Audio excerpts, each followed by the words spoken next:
when I ask you. So as always, come in, wash your hands. We're in the sink. I just did sanitizer because there's no sink in here. And introduce yourself to the patient as always. Ask for consent. Ask them why they're here. And basically move on from there and expose the skin. And so you'd ask the patient, is it okay if you remove, don't touch your hair like I'm about to do, I got an itch. Actually, that's what you should do. Let's go ahead and sanitize this. So now we're going to ask the patient to lay back if that's okay. Please don't forget this. It should be natural. Oh, my back.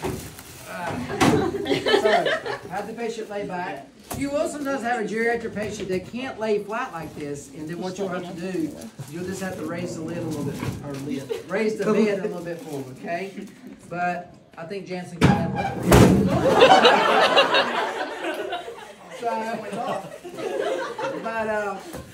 But anyway, so there's ways for the professor to get back. So we're going to start maintaining professionalism throughout. We're going to start with inspection first, so we'll let our lovely student here go ahead and start reading. With inspection, the first step is to inspect the abdomen for contour and symmetry. So I'm going to basically be looking at the abdomen for contour and symmetry, and so basically I can do that grossly looking. I can also, here in just a second, have a light ready, so to do a little tangential lighting to look for pulsations. But Jensen's pretty thin, so I can kind of take a look and kind of see if I see any abdominal pulsations. And don't really see any right now, okay?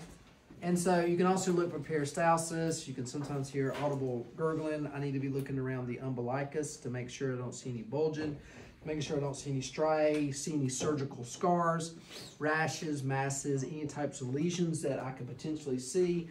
I could also go over here just to make sure I encompass this other side to make sure I look at it as well, okay?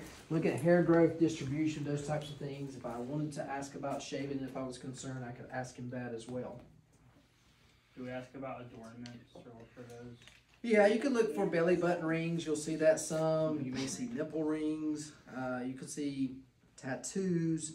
And so, yeah, you can definitely look at those. Okay. Jason took his house. I think you covered the first bit. The last one for inspection is inspects for hernia. Must ask patient to raise head. Okay. So Dr. Winker really wants you guys to listen before this, but I'll tell her if she's part of that abdominal checkoff, is I'm okay personally with checking for the hernia. And so what I would ask Jens to do is lift your head off the table as if you're tightening your stomach, come up a little bit higher so you tighten right there.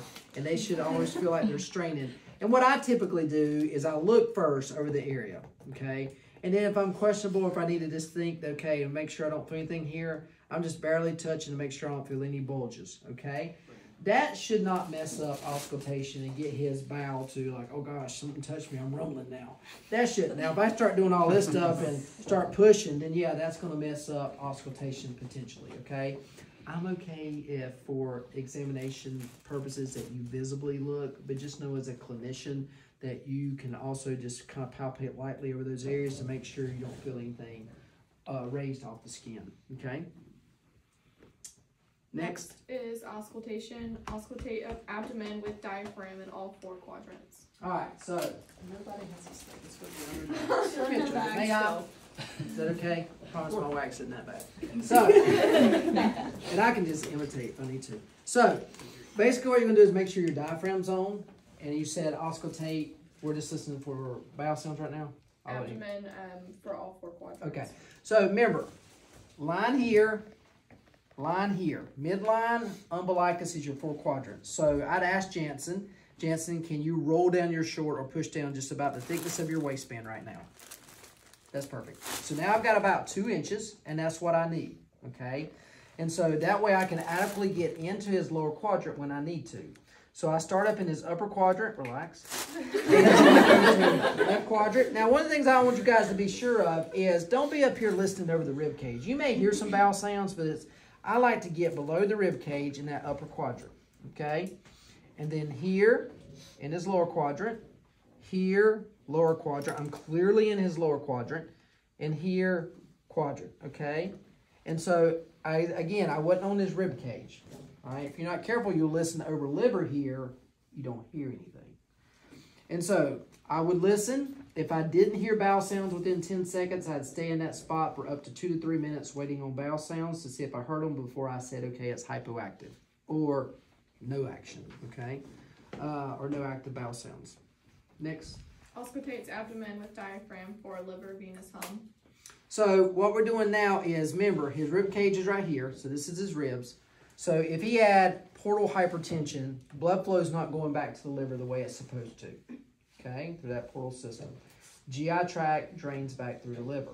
So what I would see, this liver's not working, not able to take on that blood flow. So when I put my stethoscope here, I would hear that venous congestion called a hum in my stethoscope as I listened over that particular area, okay? Auscultates abdomen with diaphragm for liver and spleen friction rub. So now I want to make sure I'm over the liver, because what I'm trying to pick up is basically visceral and parietal inflammation rubbing against each other, okay?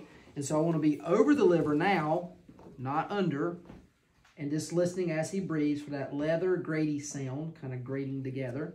And then I come over here to the spleen. The spleen usually sits around 7th to 9th intercostal space, somewhere in there. And so I would listen over the spleen. I don't want to be below the rib cage. I want to be over where the spleen is. Okay? Over where the spleen is. Auscultates abdomen for breweries with bell, aorta, bilateral renal arteries, bilateral iliac, bilateral femoral. Okay, so basically I would turn to my bell.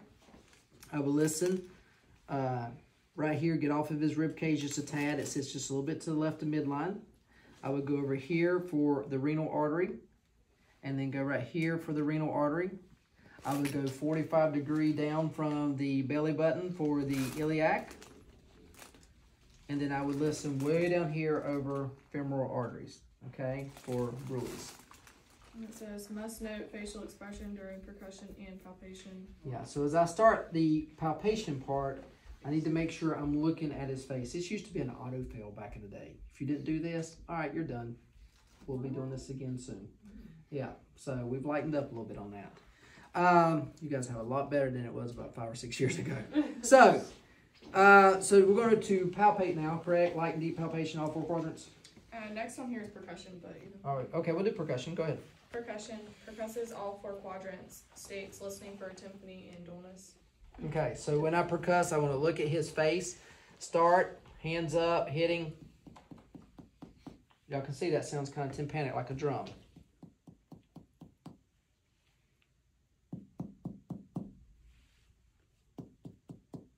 So that's fine, okay? 4 places is fine, all right? If I palpate an area that I thought was dull and I need to go right here and palpate more, or percuss more specifically, I could. And as I said, I always palpate first and then percuss, because typically if I find something with palpation, that's when I percuss. Otherwise, I typically don't percuss unless I'm looking for something in particular. So that was percussion of all 4 quadrants. Percusses liver at the mid-clavicular line. So remember, that's going to line up pretty close with where the nipple is. I'm going to choose to come over here. I can do it from there, but I'm going to choose to come over here. And so you can start tympanic and come up, or you can start resonant, go down. I'm going to start resonant, go down. So I should hear lung sounds in here.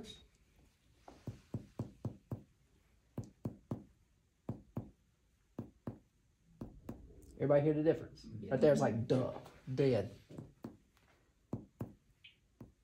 Hear the difference. So I would take my pen and I would mark, and then I would go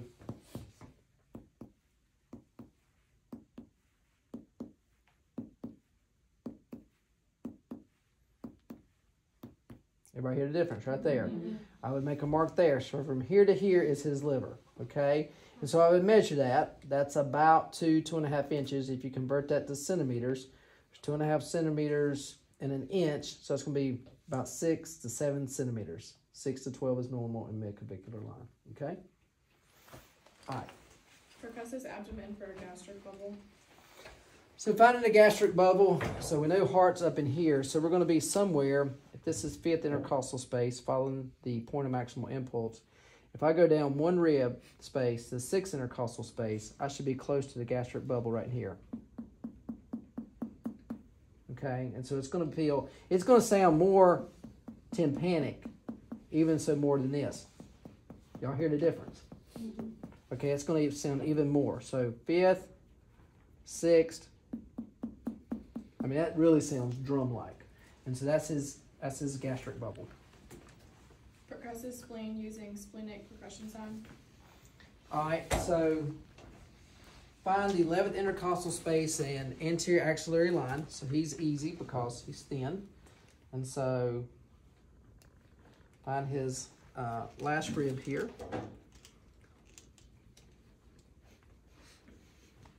Don't laugh. All right, so he's right here, 11th intercostal space. So what I'm going to start doing is say, okay, when I tell you to inspire, but don't yet, okay? So I'm going to percuss. Everybody listen. All right, take a deep breath. Let it out. Everybody heard that didn't change. If that went to a dud sound, as he took an inspiration and that spleen moved interiorly, medially, and inferiorly, that would be concern for an enlarged spleen, okay? Was that trub? No, that was splenic percussion sign. Okay. So trub space, we're going to come up here to about where the xiphoid process is, and we're going to walk this costal margin down. Everybody can see his costal margin, okay? Mm-hmm. So we're going to walk that down. It should stay tympanic.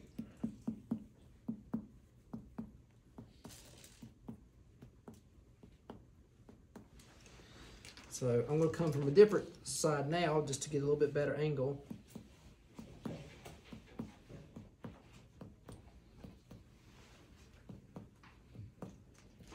And I go to the anterior axillary line, and that should stay relatively tympanic all the way down. And it does, okay? Palpation. Palpates abdomen lightly in all 4 quadrants. All right, so the biggest thing here is making sure your surface areas, I told you before. So I'm going to start in the upper quadrant. There's no reason to palpate over his ribs. That ain't going to do nothing, okay? So get below the ribs, have him relax. If he can't relax, you'd ask him to put his knees up. Ask him to blow out his mouth, his jaw open. I'm just kidding. But you could have the patient do that. So just relax. So notice I'm pushing really light here, and he can tell you it feels pretty light. You see how much of my fingers left behind. I'm hitting a big spot. I'm going to try to go into his lower quadrant to get most of my hand there. And that's pretty light. And then I'm going to say, okay, this is going to be a little bit uncomfortable, and I should be looking at his face. I'm trying to talk and do it at the same time. So I'm going to look at his face for real this time. So I'm going to go a little bit deeper. He'll tell you it feels a little bit deeper this time, a little bit more uncomfortable. And you tell your patient, hey, this may be a little bit uncomfortable. We're trying to feel those deeper structures. Like that, all 4 quadrants. Hope the patient doesn't pass gas when you're talking. That's all right, Jen. So please hold on. It was quiet. It was quiet. All right, what else? Palpates liver edge as patient breathes in, 2-hand or hooking. All right, so I prefer to come on this side. And so what I'm going to do, and the examiner's hand in the book was a little bit more like this. And I'm okay if you do that. I like doing this because now I can use this whole aspect of the side of my finger. And so I'm going to come under his rib cage on the back side. I'm going to push my hands in here, and I'm going to say, okay, take a deep breath in. And I'm going to try to feel to see if I feel that liver come down and touch any aspect of my hand. Okay, let out. They can just breathe in and out. They don't have to hold it, okay? And I didn't feel anything. That's good, all right? You can do the hooking method, where you kind of come here and put your hands down like the book shows and say, take a deep breath in and out, and just feel to see if you felt that liver touch the edge of your fingers. And I didn't, so that's good. Free exam here. Palpates the spleen with patient supine or on right side. Okay, so you could take a method like this if you wanted to. I prefer to come over. I just like it better to come over and do the over-under. And so same thing here, almost as the liver, kind of getting down and under. Take a deep breath in, out. And I don't feel the spleen touch my fingers, okay? Then come down and touch my hand. Now you can have him roll into his right side if you want to. Don't fall off the bed. And you could do the same thing here. You can kind of come in, find actually where his back margin is, kind of push up with this hand and say, okay, take a deep breath in, out, and see if you feel the spleen come down and touch your hand. You can also do it that way. Palpate abdomen for the bladder. All right, so by the way, at the beginning, I should have said, have you had the opportunity to empty your bladder? Because you want them to do this. Because when you're pushing on people, especially older people or some people who have a full bladder, they can potentially wet themselves a little bit. So make sure they go to the bathroom. Sorry if you haven't. So, this can be done over closed, but kind of get down here where the actual bladder would be. Just a little bit lower, okay? But protecting his modesty, I'm going over his clothes, kind of pushing where his bladder would be, okay? Palpates the abdominal aorta and states what normal size parameters are. So you guys have already done this, so take approach where you get both sides of the aorta. I usually will try to find it on one side and then take my hand and find it on the other. Marking both sides, there's where his is. The abdominal aorta should be less than 3 centimeters. And so when you take your ruler, you should measure it and see that it's less than 3. Palpates inguinal lymph nodes. So we would voice that, mirror those horizontal and vertical chains. So his legs would be back out now. And so there you got your horizontal chain, and then you got your vertical chain. All right, and we can voice that for modesty. Palpates right kidney by capture technique. So with this, what you're going to try to do, as I told you before, is kind of lay the hands on the abdomen, one hand under, kind of get below the costal margin, and the other hand kind of on top. You have the patient take a deep inspiration in, do not mash in yet. So you're going to seat the kidney in its inferior location. And then you're going to kind of push down on the abdomen, say breathe out very slowly as you're pressing in, and you try to feel the kidney slide past your hands. Dr. Winker's here with us now. Dr. Winker, I was telling them that I have not palpated the kidneys very often in my career. I know your career is more extensive than mine. I told them that they won't have patients, won't have many times that they'll feel a large kidney. I have only maybe felt a kidney once or twice, I think, my whole career, maybe. So I just was telling them. Have you had much experience palpating kidneys in large? I have palpated kidneys in normal individuals, yes. No, okay. But usually they're thin and young, and I can squish their bellies almost to their backside. And what did I tell you about the one or two patients I've done? If you have a cat, great thing to practice the belly exams on. They usually let you if they like you. And you really get squishy back here until it keeps you, and they think you're just playing. But I think there was maybe one student we had in the time I've been doing this, and we palpated her kidney, which was normal, but she was really thin, and you can just feel it barely kind of come underneath your hand. So mostly you'll feel them in children, infants and children. That's most of the time where you'll palpate them easily. Yeah. What else? And then same for the left kidney. Left kidney, same way, just different side. Assesses CVA tenderness bilaterally. So sit the patient up. Remember to find your CVA angle. I told you guys where that is, the costal margin meeting the actual vertebral or the vertebrae, the middle of the spine. So kind of palpate down till you feel kind of where the last rib is. And then put your hand over that particular area. And then you're going to just give about 3 taps is what I say. I say do it more than once. That way you can kind of give a little bit of a jar. And if that kidney was inflamed, that patient's going to let you know about it. It's going to be really tender and it's going to hurt. Okay? And you would do that bilaterally. Right? Verbalizes that rectal, urogenital, and pelvic exams would be performed if appropriate. All right, lay back. No, I'm just kidding. You just verbalize that. I was like, I mean, he was ready to go. He said to do it. I was hoping you could verbalize that. No, that's it. Wash your hands. We were in for a